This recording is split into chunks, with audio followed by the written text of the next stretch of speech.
Objektrelationales Mapping oder auch ORM lässt sich ganz einfach dadurch realisieren, dass man in Java Annotationen an seinen Code dran schreibt, mit Hilfe von Spring Data JPA.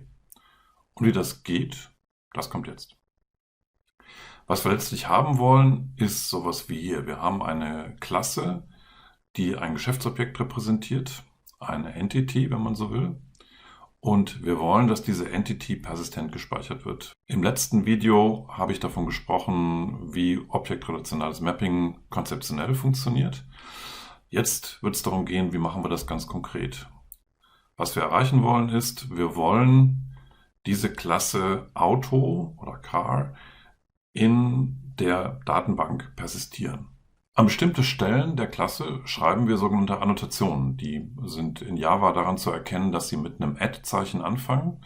Dafür gibt es auch so ein API in Java, wie man die erzeugen kann. Das braucht Sie gar nicht so richtig zu interessieren im Moment.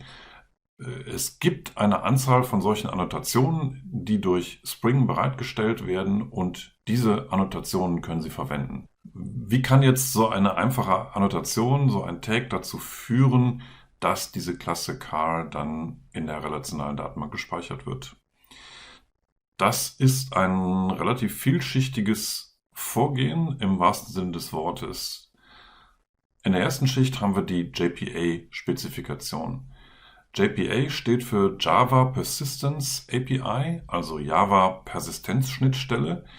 Das ist im Prinzip einfach nur eine Spezifikation, also wenn Sie so wollen, ein Stück Papier. In dieser Spezifikation sind die Annotationen definiert, die ich benutzen kann, um meine Klassen, meine Entities persistent zu machen. Da ist noch keinerlei Implementierung drin, da ist einfach nur das Format dieser Annotationen beschrieben. In der nächsten Schicht haben wir dann die Spring Libraries. In diesem Fall insbesondere Spring Data JPA. Spring Data JPA bietet eine Implementation dieser JPA-Tags an und macht noch ein paar eigene Tags dazu, aber es hält sich im Wesentlichen an die JPA-Spezifikation. Das soll erstmal in erster Näherung genügen. Unter der Haube benutzt Spring aber wiederum eine andere Bibliothek, nämlich Hibernate oder ein anderes Persistenz-Framework. Das haben Sie vielleicht schon mal gehört, das Wort Hibernate. Das ist ja ein relativ bekanntes Framework. Hibernate ist ein Persistenz-Framework, mit dem man objektrelationales Mapping betreiben kann. Das gibt es schon relativ lange. Es gibt auch Konkurrenten zu Hibernate, aber Hibernate ist das mit Abstand bekannteste. Also Spring Data JPA benutzt unter der Haube Hibernate, um letztlich diese Definition einer Klasse, also die Annotationen, in tatsächliche SQL-Calls oder SQL-Statements umzuwandeln. Also Hibernate generiert SQL-Statements zum Speichern und zum Lesen solcher Klassen. Und natürlich macht Hibernate auch noch mehr. Also Hibernate benutzt man auch dafür, um die Tabellen überhaupt anzulegen. Wenn also Spring Data JPA auf eine Java-Klasse trifft, die mit dem Tag Entity annotiert ist, dann ruft es wiederum unter der Haube Hibernate auf, um die entsprechenden Create Table Statements für die Datenbank generieren zu lassen. Hibernate ist jetzt auch erstmal nur ein Generator für solche Statements. Es nutzt wieder eine nächst tiefere Schicht, um diese Statements tatsächlich auch ausführen zu lassen. JDBC steht für Java Database Connectivity und ist ein standardisiertes API innerhalb von Java, um SQL-Code ausführen zu lassen. Also letztlich übergibt man dann ein Statement, ein SQL-Statement, und bekommt ein Result-Set mit Zeilen zurück. Das sind noch keine Klassen, das sind erstmal nur Zeilen. Also ein relativ niedrig angesiedeltes API, ein Low-Level API, um Queries auf einer Datenbank zu machen. Und eine Schicht fehlt uns noch, das ist nämlich der proprietäre Java-Treiber, mit dem ich über Java überhaupt auf eine bestimmte relationale Datenbank, wie zum Beispiel Oracle, zugreifen kann. Denn Oracle ist ja in einer bestimmten Sprache geschrieben, das muss jetzt gar nicht mal unbedingt Java sein. Ich weiß es faktisch nicht, worin Oracle geschrieben ist. In jedem Fall stellt Oracle eben Treiber bereit, mit denen man SQL-Statements auf der Datenbank ausführen kann und ganz viele andere Dinge auch noch tun. Damit haben wir das Schichtenmodell komplett. Also wir haben 5 Schichten letztlich, über die wir hier gehen. Und vielleicht noch ein Wort zur historischen Entwicklung. Letztlich kann man so mal ganz grob sagen, dass die unterste Schicht die älteste ist. Der proprietäre Java-Treiber, dann wurde irgendwann das JDBC API definiert, um auf einem Standardweg aus Java heraus auf eine relationale Datenbank zugreifen zu können. Hibernate ist nochmal etwas jünger, ist dann sozusagen eine Schicht, eine Convenience-Schicht oben drüber, mit der man dann nicht mehr explizite SQL-Statements formulieren musste, um Klassen und Daten zu persistieren, sondern man konnte die Klasse direkt persistieren. Also dieser Gedanke des Object Relational Mappings ist in Hibernate niedergelegt. Und dann kam JPA und Spring als eine Art von Standardisierung oben drüber, um nicht eine proprietäre Library ansprechen zu müssen, sondern um das für beliebige ORM-Mapper anbieten zu können und dann im Fall von Spring auch noch andere, also das auch einbetten zu können in andere Convenience-Funktionalitäten. Schauen wir uns das jetzt mal konkret an einem Beispiel an. Und das Beispiel, was ich hier nehme, ist eins, das ich am Anfang der Veranstaltung in den frühen Videos auch schon mal benutzt habe. Wir nehmen also dieses Campus Management System. Wir haben eine Klasse Student, das ist eine Entity mit einem Namen und einer Matrikelnummer.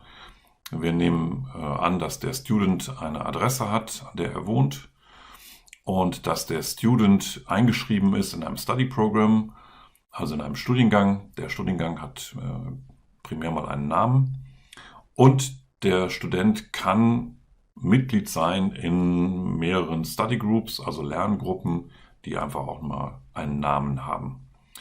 Und im Weiteren werden wir jetzt dieses kleine Beispiel mit Spring Data JPA Tags implementieren und dann auch noch gegebenenfalls ein bisschen weiter erweitern. Wie legt man jetzt los? Man braucht 3 Schritte. Zum ersten müssen Sie ein Projekt anlegen, was die entsprechenden Abhängigkeiten für Spring Boot schon drin hat, also für die verschiedenen Spring Libraries, die wir brauchen, um das zu machen, was wir machen wollen. Dann müssten Sie als zweites ein Entity anlegen und dann entsprechend natürlich auch persistieren. Das geht aber relativ simpel, das zeige ich Ihnen gleich. Und dann sollten Sie als dritten Schritt auch einfach mal testen, ob das denn auch funktioniert hat. Und da gibt es 2 Wege, wie man das machen kann. Also testen ist hier ein großes Wort, nennen wir es vielleicht ausprobieren. Fangen wir mal mit dem Anlegen des Projektes an, in Schritt 1. Hier müssten wir schon mal 2 Fälle unterscheiden, jedenfalls in der Veranstaltung Softwaretechnik. Da bekommen Sie von uns ja ein fertiges Repo.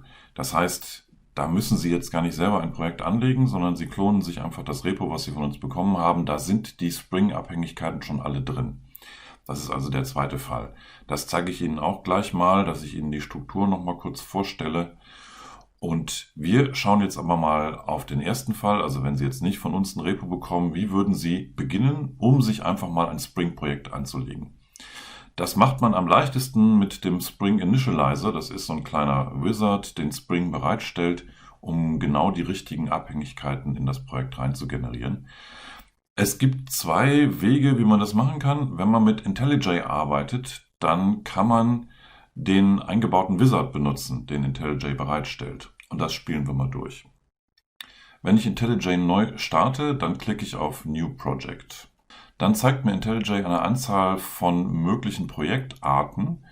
Und hier nehmen Sie nicht Java, so wie es gerade vorausgewählt ist, sondern Sie wählen den Spring Initializer und können dann hier auf einer Anzahl von Screens mehrere Voreinstellungen machen. Also Sie können zum Beispiel da oben die Java-Version wählen und dergleichen mehr. Ich lasse jetzt einfach alles mal so, wie es hier vorausgewählt ist. Das reicht eigentlich, wenn man einfach mal so loslegen möchte, komplett aus. Und alle Einstellungen, die hier drin stehen, können Sie auch später nochmal verändern. Auf dem zweiten Screen von dem Wizard schlägt uns Spring einen Default-Namen vor. Das ist in diesem Fall ComExample und als Name der Applikation dann Demo. Auch das lasse ich jetzt einfach mal so, wie es ist. Man kann auswählen, ob man ein Maven oder ein Gradle-Projekt haben möchte, welche Sprache man möchte und so weiter. Lasse ich alles einfach so, wie es da steht. Gehe weiter. Im nächsten Schritt wird es jetzt ein bisschen interessanter. Da schlägt uns Spring nämlich eine Auswahl von Spring Libraries vor, die in das Projekt mit aufgenommen werden sollen. Als erstes sind schon mal vorausgewählt die Developer Tools. Da sollten wir auf jeden Fall ankreuzen Spring Boot DevTools und Lombok. Lombok ist eine Library, die es uns erlaubt, Setter, Getter und andere Boilerplate-Methoden in Java automatisch hinzuzufügen. Auf die Weise bleibt unser Code schön schlank, ist sehr praktisch. Als nächstes ist die Kategorie Web von Interesse. Da sollten wir Spring Web auswählen, weil wir, glaube ich, ohne Spring Web den eingebauten Tomcat nicht bekommen. Und dann müssen wir schließlich als drittes noch SQL auswählen. Da brauchen wir zum einen Spring Data JPA. Das ist genau unser ORM-Mapper, den wir brauchen, um von dem objektorientierten Layer, also den Klassen, auf den relationalen Layer, also die Datenbank, zu kommen. Und wir sollten eine Datenbank mit aufnehmen. Da bietet sich die H2-Datenbank an. Das ist eine In-Memory-Datenbank, mit der kann man prima auf so einem Testsystem arbeiten. Und damit haben Sie jetzt eigentlich schon mal alles zusammen, was Sie brauchen, um so ein einfaches Data JPA-Projekt auf die Schienen zu setzen. Und jetzt drücken Sie einfach Finish und dann wird das Projekt angelegt und Spring öffnet das Projekt. Es gibt auch noch einen Alternativweg, wenn man IntelliJ nicht benutzt, zum Beispiel Visual Studio Code benutzt. Dann kann man auch diesen Wizard direkt auf der Homepage von Spring ausführen. Das ist die Adresse start.spring.io. Ich spiele das mal schnell kurz durch. So, und Sie sehen, dass dieser Wizard hier im Web eine ganz ähnliche Struktur hat wie in der IDE. Sie können also genau die gleichen Schritte durchführen wie eben in der IDE. Es ist ein bisschen anders gegliedert. Hier oben bestimmen Sie, was es für ein Projekt ist, Maven oder Gradle, und dann fügen Sie hier die Dependencies aus so einer Liste hinzu, aber die Auswahlen sind genau die gleichen. Schauen wir uns das erzeugte Projekt nochmal so ein kleines bisschen genauer an. Hier sehen wir also Demo, das klappen wir auf und dann sehen wir eine Anzahl von Dateien, die wir eigentlich fürs erste Mal ignorieren können. 2 sind von Interesse, ein Folder, der Source Folder, und die POM.xml. Die POM.xml ist eine Maven-Datei. Maven ist das Bildtool, was wir verwenden. Und Sie sehen, dass hier zum Beispiel sowas wie die Java-Version vermerkt ist, dass aber auch eine Anzahl von Dependencies hier drin sind, wie zum Beispiel die Spring Boot DevTools oder die H2-Datenbank hier zu sehen. Im Allgemeinen kann man die POM.xml in Ruhe lassen. Die ist ganz nützlich, wenn man sich anfängt, ein bisschen besser auszukennen und wenn man dann nochmal weitere Abhängigkeiten hinzufügen möchte, ohne dass man irgendwelche Wizards benutzen will. Dann schauen wir uns das zweite Verzeichnis mal an. Das ist das SRC oder Source-Verzeichnis, und Sie sehen, das Source-Verzeichnis hat 2 Unterfolder, nämlich Main und Test. Test beinhaltet alle Unit-Tests, das werden wir uns gleich noch ein bisschen genauer anschauen, und Main, da ist der Produktivcode drin. Es gibt also hier ein Package Java und darunter ist dann die Package-Struktur, so wie sie Spring jetzt erstmal für uns angelegt hat. Also es gibt das Paket ComExample Demo und daran gibt es nur eine einzige Klasse, nämlich Demo Application. Machen wir die mal auf und dann sehen wir hier, das ist eine Klasse, die annotiert ist mit Spring Boot Application. Also Spring Boot wird durch diese Annotation diese Klasse finden und wird dann hier Spring Application Run von dieser Klasse ausführen. Können Sie eigentlich komplett in Ruhe lassen. Alles, was wir jetzt noch weiter hinzufügen zu dem Projekt, baut im Grunde genommen auf diesem Fundament auf und wir fügen weitere Funktionalität durch Annotationen und Implementierungen von Spring Interfaces hinzu. Schauen wir uns im Kontrast und im Vergleich dazu nochmal an, wie es aussieht, wenn Sie unser fertiges Repo benutzen, was Sie im Praktikum bekommen. Dazu muss ich hier ein neues Projekt aufmachen. Sie sehen, die grundsätzliche Struktur ist ganz ähnlich. Es gibt noch ein paar mehr Inhalte, die wir da rein generiert haben. Erstmal nicht wichtig, aber hier die Struktur mit dem Source-Verzeichnis und darunter Main und Test ist hier genauso ausgeprägt. Wenn Sie beim Main reinschauen, dann haben wir schon mal so ein bisschen mehr Struktur angelegt. Es gibt ein Core-Paket, da ist das Abstract Entity drin, da gehe ich gleich nochmal drauf ein. Und Ihre Klassen würden dann hier unter Exercises Exercise 3 landen, in diesem speziellen Fall. In anderen generierten Repos sieht das dann so ein klein bisschen anders aus. Und wir haben Ihnen hier schon die Packages Entities und Repositories vorab angelegt und da legen Sie dann bitte entsprechend die Klassen dann auch hin. Ansonsten ist es hier mehr oder weniger exakt das gleiche, ob Sie unser generiertes Repo benutzen oder das Repo, was Ihnen gerade Spring aus dem Wizard, aus dem Spring Initializer angelegt hat. Was ist jetzt der zweite Schritt? Im zweiten Schritt legen Sie Ihr Entity an. Sie erzeugen erstmal eine Java-Klasse, annotieren die Java-Klasse mit dem Tag Entity, fügen eine ID hinzu. Das ist ja ein wichtiges Element einer Entity, dass sie eine inhärente ID besitzt und diese ID sorgt dafür, dass die Entity immer erkennbar bleibt, immer gleich bleibt, wenn Sie so wollen, auch wenn sich Attributwerte ändern. Und als letztes müssen Sie dann noch ein Repo anlegen. Mit diesem Repository können Sie das Entity speichern und löschen oder Queries über die Entities ausführen. Wir machen das mal am praktischen Beispiel. Dafür gehen wir wieder zurück in die eben angelegte, ganz simple Demo-Applikation, also in unser Demo-Projekt, was wir aus dem Spring Initializer bekommen haben. Es ist gute Praxis, dass man Substrukturen anlegt, dass man nicht alle Klassen auf die oberste Ebene legt. Ich werde das jetzt hier mal so machen, dass ich den Entity-Namen als Package-Namen festlege. Das ist übrigens auch etwas, was ich Ihnen für eigene Projekte empfehlen würde. Das werden wir in SD2 nochmal etwas ausführlicher machen, dass es also besser ist, die Applikation fachlich zu schneiden, also zu sagen, die Entities sind in erster Näherung mal meine Trennlinien in der Applikation. Deswegen legen wir jetzt hier ein neues Package an. Dieses Package nennen wir Student. Und darin legen wir eine Klasse Student an. Soweit so simpel. Diese Klasse Student sollte, wenn Sie an das Datenmodell zurückdenken, zwei Attribute haben. Einen Namen und eine Matrikelnummer. Mehr brauchen Sie jetzt erstmal nicht. Hier wäre noch darauf zu achten, dass Sie immer die großgeschriebenen Typen benutzen, nicht die kleingeschriebenen Typen. Dafür werde ich nochmal ein eigenes Video produzieren, was die Gründe dafür ein bisschen klarer macht. Für jetzt würde ich Sie einfach mal bitten, hier auf sowas zu achten. Das wird auch im Praktikum anders nicht durchgehen. Das Praktikum wird hier auch großgeschriebene Typen erwarten. Wir haben jetzt erstmal die Attribute.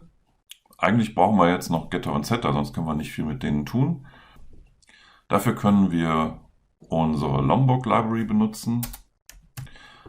Damit haben Sie jetzt automatisch die Setter und die Getter generiert und können sowas wie getName, setName aufrufen auf einem Objekt vom Typ Student. Hier muss man nochmal dazu bemerken, in dem Bild wird das so funktionieren, wenn Sie Lombok in Ihrem POM.xml, also in Ihrer Maven-Abhängigkeitsdatei gelistet haben, dann wird der Bild funktionieren, aber in der IDE wird es erstmal nicht funktionieren. Da wird die IDE, also IntelliJ, wird Ihnen einen Fehler anmeckern, wenn Sie auf getName zugreifen. Damit das nicht passiert, müssen Sie in IntelliJ auch noch das Lombok-Plugin installieren. Ich habe das hier schon gemacht. Wie Sie hier sehen, Lombok ist schon installiert. Also Sie finden das über die Settings und Plugins und müssen das dann müssen im Prinzip einfach auf Install drücken und der Rest passiert dann von selber. So, wir haben jetzt die Klasse, Und wir haben darin Attribute. Jetzt als nächstes müssen wir die Annotation machen mit Entity.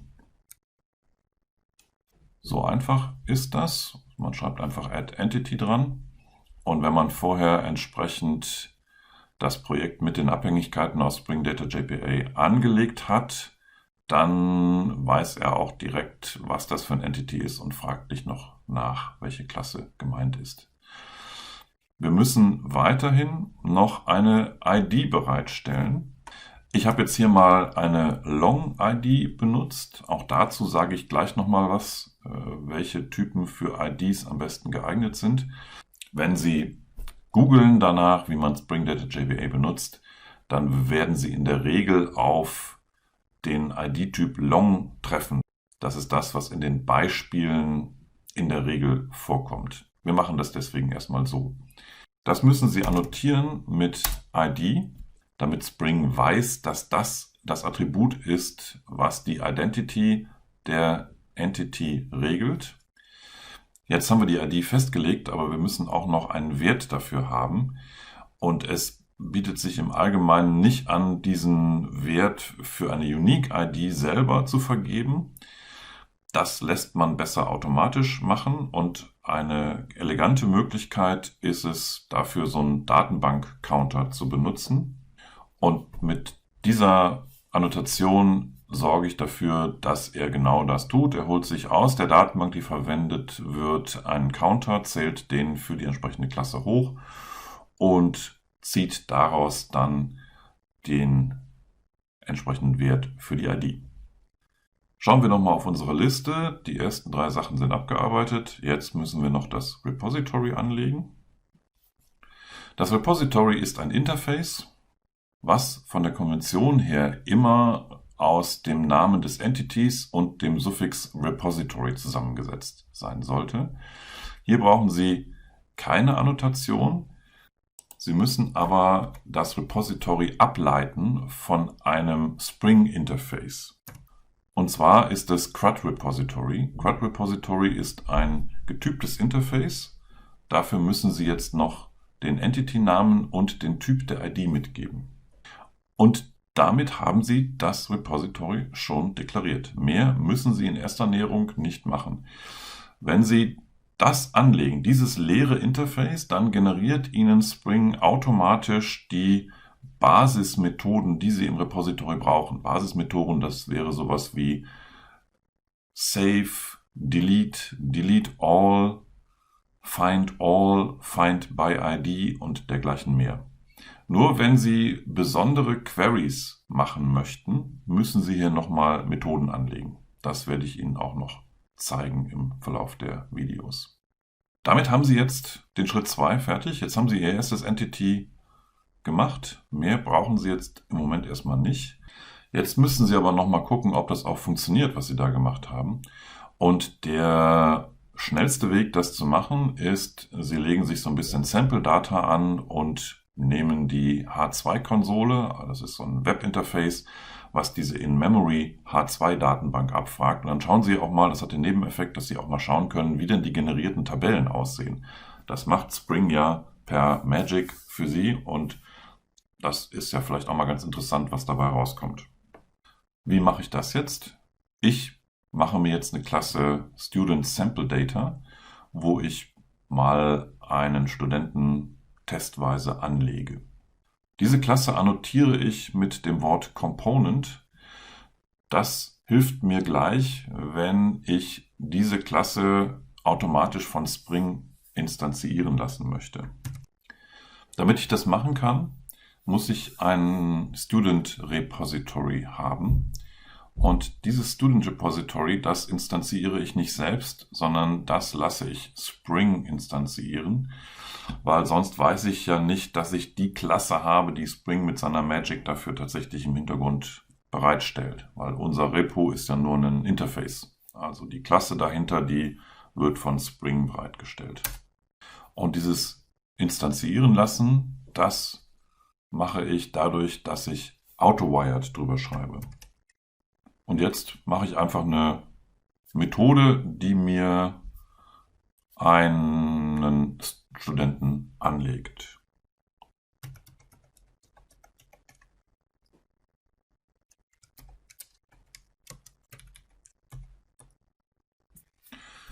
Ich habe jetzt eine Studentin Amelie angelegt mit der Matrikelnummer 1234567 Jetzt muss ich die Amelie noch speichern. Das mache ich mit dem Student Repository. Das müsste es gewesen sein. Damit müsste ich jetzt unsere Studentin in der Datenbank haben. Jetzt muss ich noch dafür sorgen, dass dieses Sample Data Funktion auch tatsächlich aufgerufen wird. Und das passiert mit einem kleinen Kniff.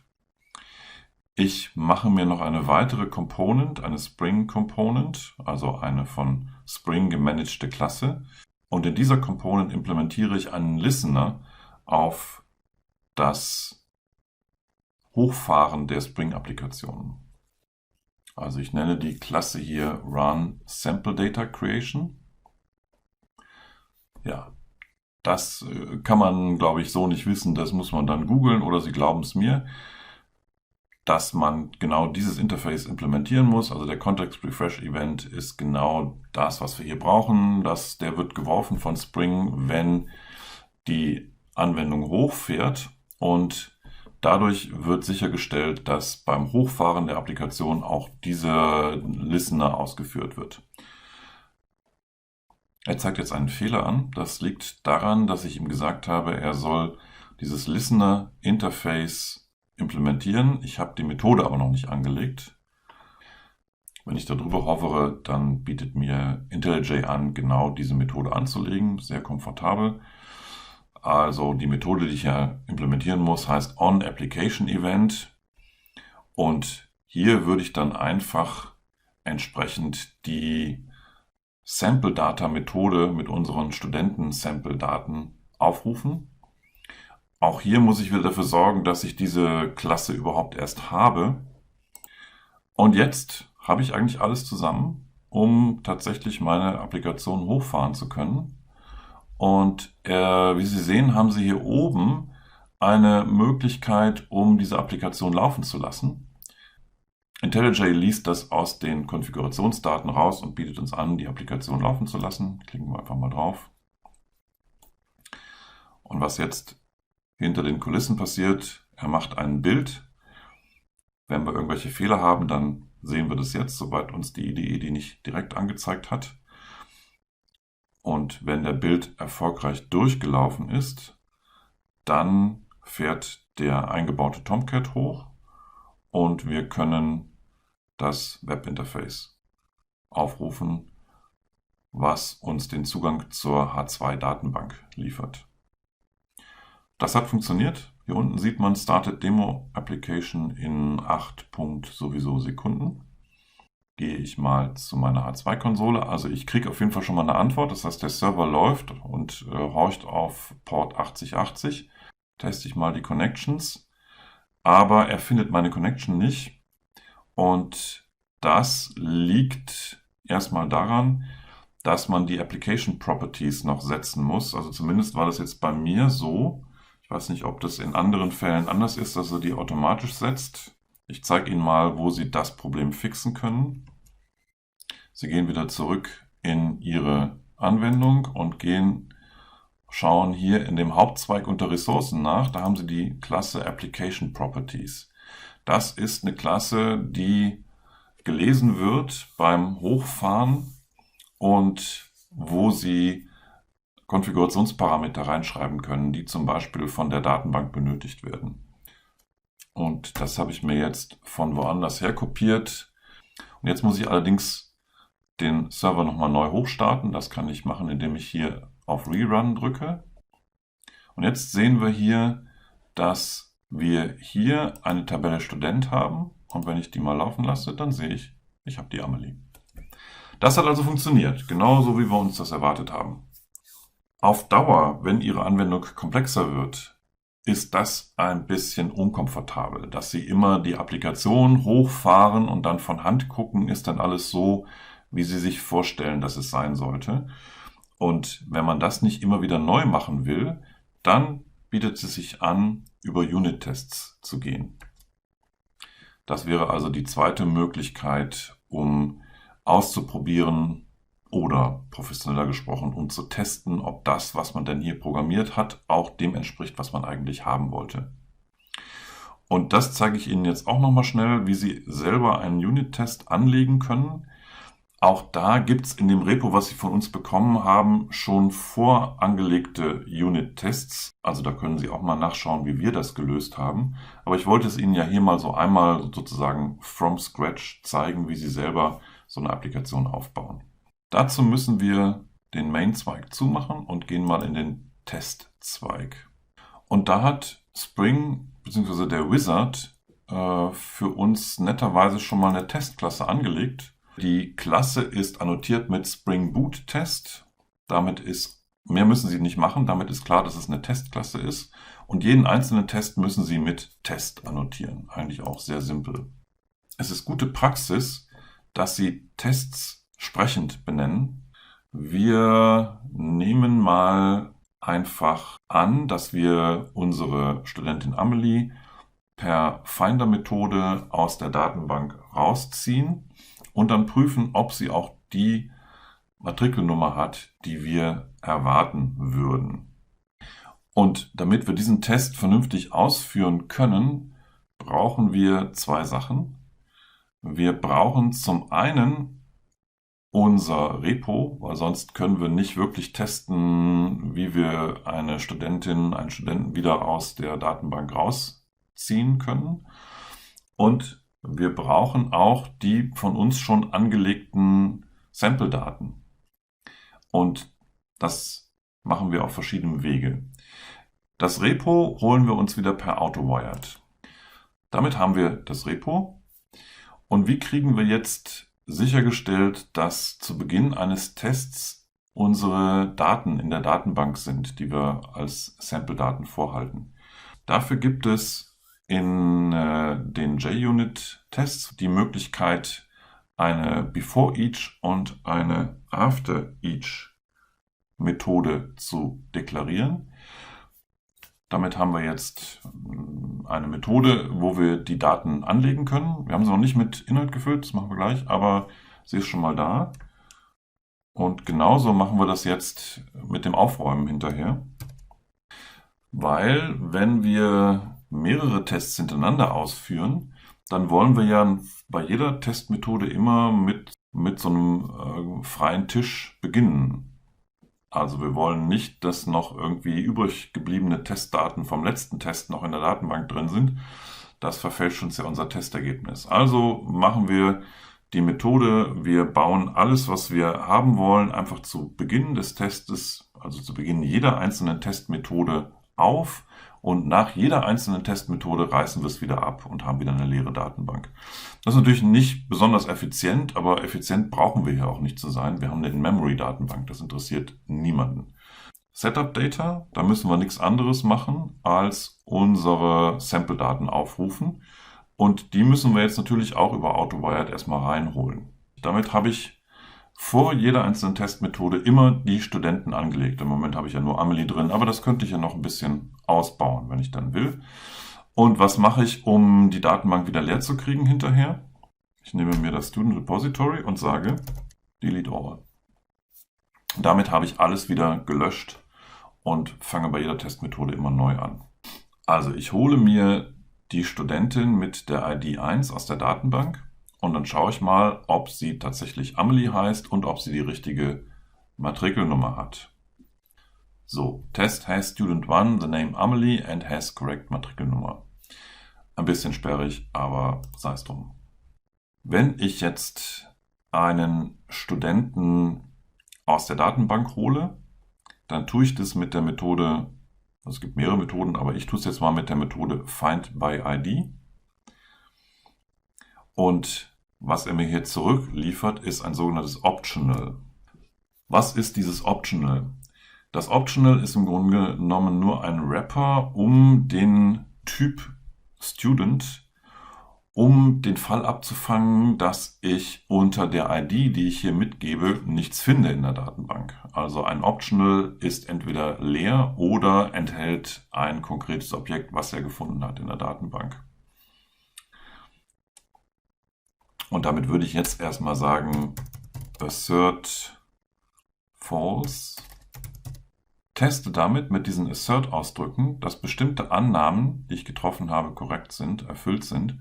Und damit gehe ich jetzt davon aus, dass ich unter der ID 1 ein Optional kriege, was nicht leer ist. Also sopt is empty erwarte ich soll false sein.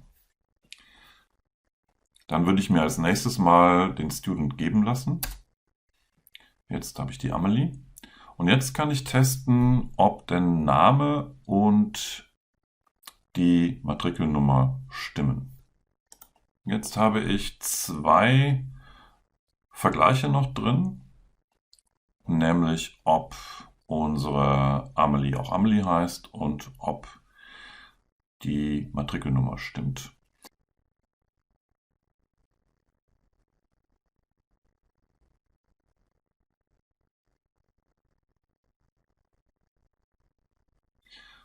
So, das hat funktioniert. Man sieht es hier an den grünen Haken, dass der Test funktioniert hat. Was wir jetzt hier gesehen haben, dass wir die IDs aus der Datenbank generiert haben und damit bekommen wir, wenn wir anfangen, auf bestimmte IDs aufzubauen, dass diese IDs stabil sind, dass die sich nicht ändern, bekommen wir ein Problem. Weil wir ja diesen Generierungsprozess der IDs im Hintergrund niemals wirklich kontrollieren können. Und wir werden noch sehen in Softwaretechnik 2, dass wir ja im weiteren Verlauf der Implementierung unseres Softwaresystems dann auch so eine Entity mal exposen wollen über ein REST API nach draußen. Und da ist dann auch eine ID drin. Und dann hätten wir da eine technische ID nach draußen gegeben, über deren Herstellung, über deren Entstehung wir gar keinen Einfluss und gar keine Macht haben. Das ist durchaus problematisch. Deswegen haben wir uns im Praktikum für einen anderen Weg entschieden. Im Praktikum machen wir alle IDs über die sogenannte UUID. Eine UUID ist eine 32-stellige Zahl oder ein String genauer gesagt, also eine Hexadezimalzahl, die die Form hat, die Sie hier sehen, also eine Achtergruppe, gefolgt von 3 Vierergruppen und dann nochmal eine 12er-Gruppe von Hexzahlen. Da kriegen Sie eine hervorragende Unterstützung in der Generierung solcher quasi zufälliger UUIDs und Sie haben damit einen Zufallsstring, der so gut wie kollisionsfrei ist.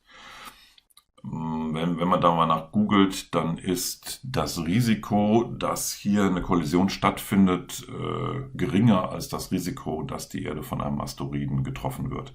Also man kann hier in der Praxis absolut mit solchen UUIDs arbeiten als IDs. Und damit hätten wir dann eine etwas sichere und stabilere Form, mit IDs von Entities umzugehen, weil wir die Kreierung der IDs selber in der Hand haben und zumindest uns für Testzwecke solche IDs dann mal aufheben können und sicherstellen können, dass wir die entsprechende Klasse dann wieder finden. Oder wenn wir so eine ID über ein REST API nach draußen geben und die Außenwelt hebt sich die ID auf, dann ist auch sicher, dass die ID sich innen drin niemals ändern wird. Ich zeige Ihnen das mal, wie das in Ihrem Repo aussieht, was Sie von uns bekommen. Wenn Sie hier drauf schauen, dann sehen Sie hier, dass es noch ein Paket Core gibt und in dem Core gibt es ein Abstract Entity. Und dieses Abstract Entity, das hat eine UUID als Attribut und setzt einfach diese UUID auf einen beliebig, also auf einen zufällig erzeugten UUID-Wert. Und Sie müssen einfach, wenn Sie Ihr Praktikum absolvieren, Ihr Entity von Abstract Entity ableiten und keine eigene ID-Deklaration machen. Dann ist sichergestellt, dass Sie auch eine UUID als ID haben und Sie laufen nicht in das Problem, was ich gerade hatte. Damit haben Sie einmal im praktischen Beispiel gesehen, wie man eine Java-Klasse mit Spring Data JVA Tags annotiert, um diese Klasse persistent zu machen. Und dieses Beispiel werde ich in den nachfolgenden Videos noch ein bisschen weiter ausbauen.